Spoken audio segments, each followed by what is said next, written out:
Liewe luisteraar, baie welkom. Ons is besig om saam te reis met die tema Bede uit Romeine. En op hierdie stadium is ek nou al so opgewonde, hooplik saam met julle, om net weer te hoor alles wat die Here Jesus vir ons gedoen het. Dat ons nie langer meer slawe is van die sonde nie, dat ons nie langer meer hoef te vrees nie, maar dat ons nou kinders van God genoem kan word. Hoekom? Omdat ons Here vir ons aan die kruis gesterf het, die mag van die dood oorwin het, opgestaan het uit die dood uit, en in hom het ons nou 'n nuwe lewe, vrye toegang tot die Vader. Dit is ook so dat ons op hierdie stadium nog steeds in die wêreld is. Ons is nie van die wêreld nie, maar ons is in die wêreld. En daarom word ons ook blootgestel in dit wat boos is en sleg is. Ons voel dit aan ons eie velle. Soveel so dat ons miskien by die punt kom dat ons nie meer altyd weet wat om te bid nie. Nie weet wat om vir die Here te vra nie. Soms het ons ook net nie meer woorde nie, want die pyn is net te seer. In die lig daarvan lees ek graag vir ons Romeine 8 vers 26. Die Gees staan ons ook in ons swakheid by. Ons weet nie wat en hoe ons behoort te bid nie, maar die Gees self pleit vir ons met versigtings wat nie met woorde gesê word nie. En God, wat die harte deurgrond, weet wat die bedoeling van die Gees is, want hy pleit volgens die wil van God vir die gelowiges. Ons weet dat God alles ten goeie laat meewerk vir die wat hom liefhet, die wat volgens sy besluit geroep is. Kom ons sluit die oë.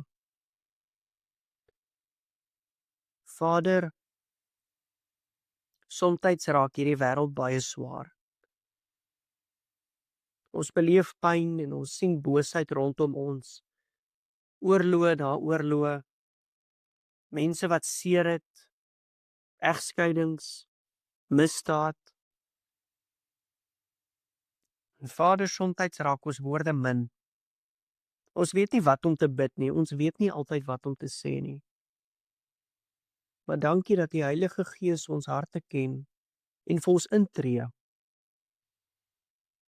Dankie dat U kom wys het dat U nie 'n God is wat ver weg is nie. 'n God wat nie deel wil hê aan ons bestaan nog hier op aarde nie. Maar dat U juis mens geword het, onder ons kom woon het. Ek dink so aan die verhaal waar U vir Lazarus uit die dood uit opwek. U het geweet dat U hom gaan opwek, maar U het steeds die tyd geneem om saam met sy geliefdes te huil en te treur, om medelee te hê. Dankie dat U 'n goeie God is. Dankie dat U, soos Psalm 103 sê, dit 'n gedagte hou dat ons van stof gemaak is. En Vader, wanneer ons dan swak is, wees U ons krag. Wanneer ons blind is, kom lei ons. Wanneer ons woorde min is, kom tree vir ons in. Ons erken dat ons nie altyd kan sien hoe die dinge wat gebeur op so 'n wyse ten goeie aangewend kan word vir die koninkryk nie. Ons weet nie, Here, maar ons ken die een met die meesterplan. Ons ken die een wat elke verleentheid kan omskep in 'n geleentheid om U lig te laat skyn. Gee vir ons die vertroue wat ons nodig het. Gee vir ons die geloof wat ons nodig het om U te volg. Selfs daar waar daar storms is, selfs daar waar dinge onstuimig is. Dankie dat ons nie alleen is nie. Help ons om te kan bely dat dit werklik so is soos wat Jakobus skryf, dat ons moet bly wees wanneer allerlei beproewings oor ons pad kom. Want juis dit, al is dit moeilik, word 'n geleentheid om te volhard in geloof. En juis dit skep en lei tot geestelike rypheid. Vader, soos U voorsien het vir U volk toe hulle deur die woestyn getrek het, 40 jaar lank, die daaglikse brood, die daaglikse manna,